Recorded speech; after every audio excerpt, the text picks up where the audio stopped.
2025 में एमएसपी न्यूनतम समर्थन मूल्य किसानों के लिए एक बहस नहीं, बल्कि एक जमीनी चुनौती बन गया है। एमएसपी की घोषणा तो होती है, लेकिन हकीकत यह है कि बहुत सारे किसानों को इसका वास्तविक लाभ नहीं मिल पाता। कारण है खरीद की कमजोर व्यवस्था, मंडी में पारदर्शिता की कमी और सीमित पहुंच।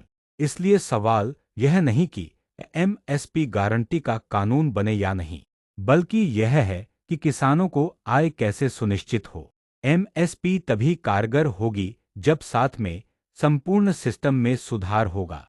एमएसपी का गणित 2025 की स्थिति। भारत सरकार ने गेहूं, धान, दाल, तिलहन आदि के लिए एमएसपी घोषित किया है, लेकिन सरकारी खरीदी महज 25-30% फसलों तक सीमित है। बाकी किसान प्राइवेट व्यापारियों को बेचने को मजबूर हैं, जहां एमएसपी का कोई मूल्य नहीं। कई राज्यों जैसे बिहार, ओडिशा, बंगाल में खरीद केंद्र या तो नहीं है या काम नहीं कर रहे। इसलिए एमएसपी की घोषणा बिना मजबूत सिस्टम के सिर्फ कागजी भरोसा बनकर रह जाती है। समाधान सिर्फ एमएसपी कानून नहीं, जमीनी सुधार हैं। किसानों को जरूरत है विकल्पों की। किसान को सिर्फ एक मंडी या व्यापारी पर निर्भर नहीं रहना चाहिए। उन्हें अपनी फसल बेचने के अलग अलग रास्ते मिले, जैसे डिजिटल मंडी इनाम, किसान उत्पादक संगठन एफपीओ, सीधी बिक्री डायरेक्ट बायर, प्रोसेसिंग यूनिट या रिटेल चेन, ज्यादा विकल्प बराबर बेहतर दाम और सुरक्षित आय। एमएसपी से ज्यादा जरूरी 4 जमीनी चीजें। एक, खरीद केंद्रों का विस्तार। एमएसपी तभी असरदार है जब सरकार फसल खरीदे। हर गांव/ब्लॉक स्तर पर खरीद केंद्र खोलना जरूरी है। मोबाइल खरीद केंद्र, चलती गाड़ियां भी ग्रामीण इलाकों में उपयोगी हो सकते हैं। बिना खरीदी एमएसपी सिर्फ एक पोस्टर बन जाती है। 2, पारदर्शी मंडी व्यवस्था। मंडियों में बोली और दाम तय करने की प्रक्रिया में भ्रष्टाचार आम बात है।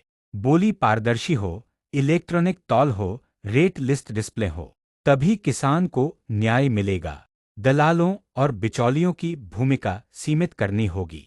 एमएसपी पारदर्शिता के बिना अधूरी है। 3, digital marketing platform.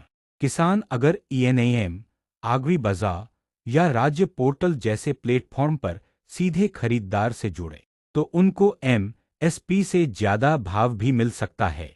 Digital registration, mobile apps और ऑनलाइन ट्रांजैक्शन की प्रक्रिया आसान बनाई जाए। तकनीक से बाजार में किसान की हिस्सेदारी मजबूत होती है। 4, एफपीओ नेटवर्क को मजबूत करना।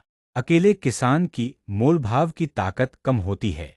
एफपीओ, फार्मर प्रोड्यूसर ऑर्गेनाइजेशन, किसानों को संगठित करके सामूहिक बिक्री, ब्रांडिंग, प्रोसेसिंग और थोक सौदे की ताकत देता है।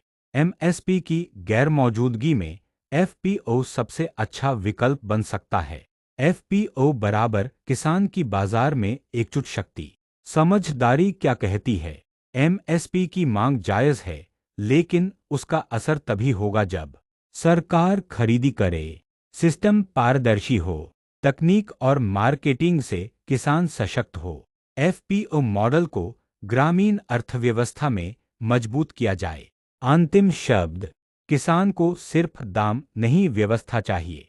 एमएसपी सिर्फ घोषणा नहीं, सपोर्ट सिस्टम बनना चाहिए। और सबसे जरूरी, किसान को विकल्प और ताकत दोनों मिलने चाहिए।